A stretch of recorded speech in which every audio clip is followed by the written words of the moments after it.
Peninsula hotels rank among the greatest in the world, with locations in Tokyo, Shanghai, New York, and Paris. However, the Peninsula Paris Hotel is a wonderful experience.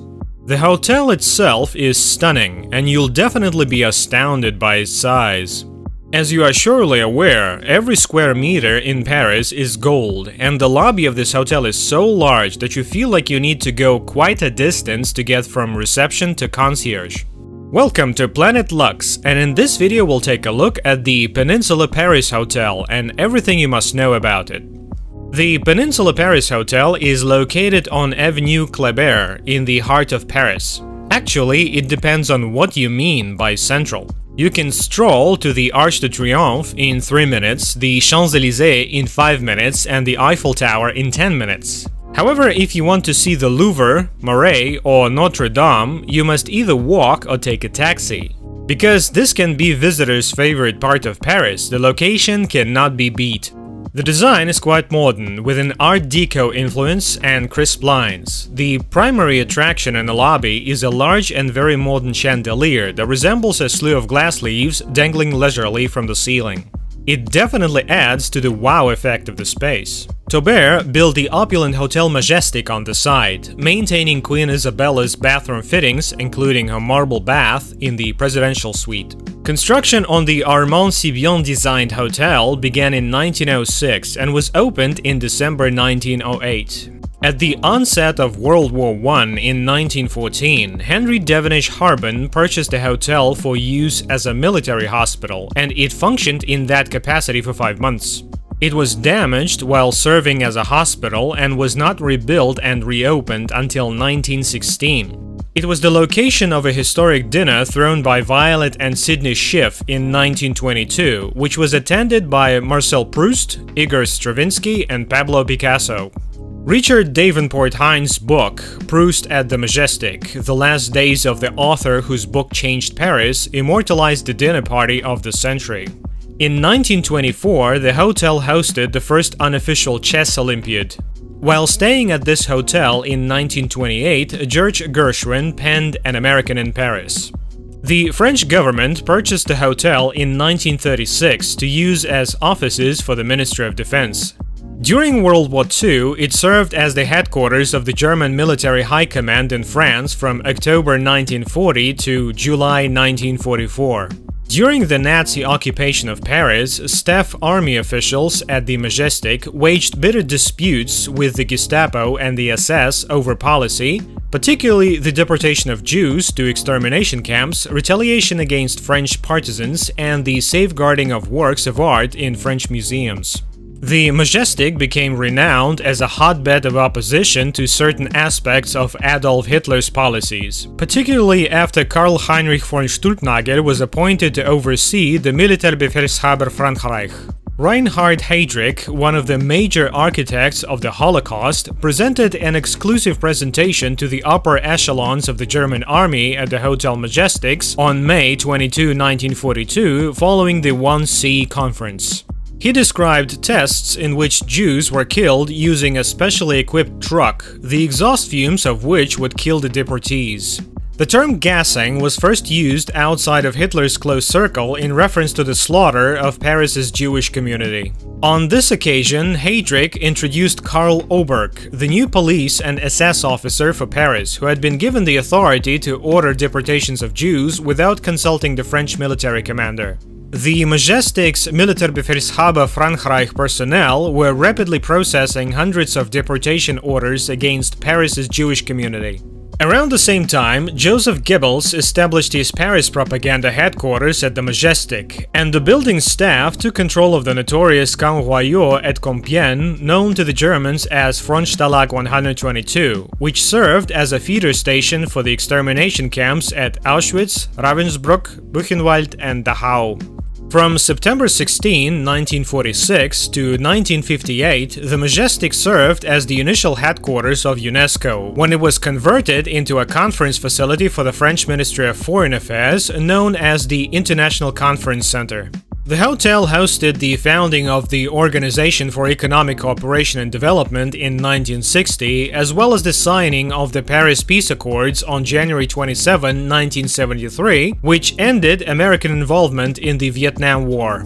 The 1991 Paris Peace Accords, which concluded the Cambodian-Vietnamese War and the Khmer Rouge Civil War, were also signed there on October 23, 1991.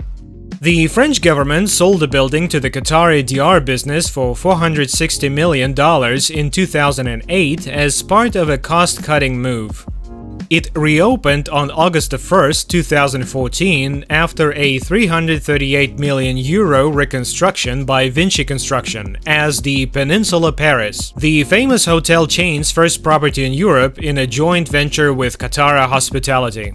Peninsula Hotel's parent business, Hong Kong and Shanghai Hotels Limited, owns a 20% stake in the property. Richard Martinet of Affine Architecture and Interior Design created the architectural designs, while Henry Leung of Hong Kong-based Cap Atelier Limited created the interiors.